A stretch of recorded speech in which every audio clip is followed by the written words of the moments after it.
কি রে গোলাপ, অনেকদিন থেকে শরীফকে দেখি না। শরীফ আমাদের সাথে আড্ডা দেয় না। ও কি এই বিয়ে করে আমাদেরকে ভুলিয়ে গেল নাকি রে?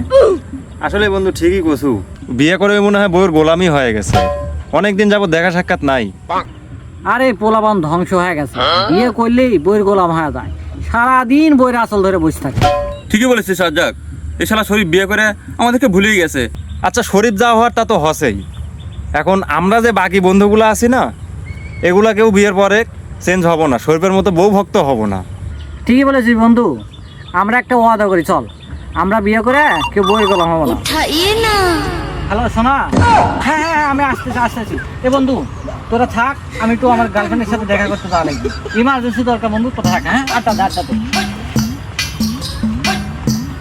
ওই দেখ, ওই শালা বিয়ের আগেই গার্লফ্রেন্ডের গোলামি হয়ে গেছে। ওই শালা কেবলই ওয়াদাবদ্ধ হইলো যে আমাদেরকে কখনো ভুলবে না।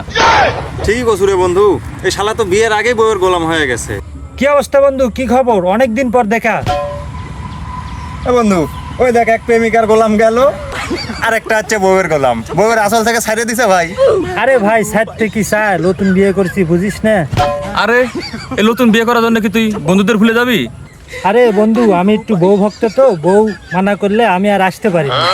আরে বুঝি বউ ভক্ত নাকি বউ থুয়ে আসতে গেলে বউদের মারে? আরে না না, বউ আমাকে মারবি কে? বউ আমাকে খুব ভালোবাসে। আরে বউ মারে কি না তুই দেখলে সেটা বোঝা যাচ্ছে।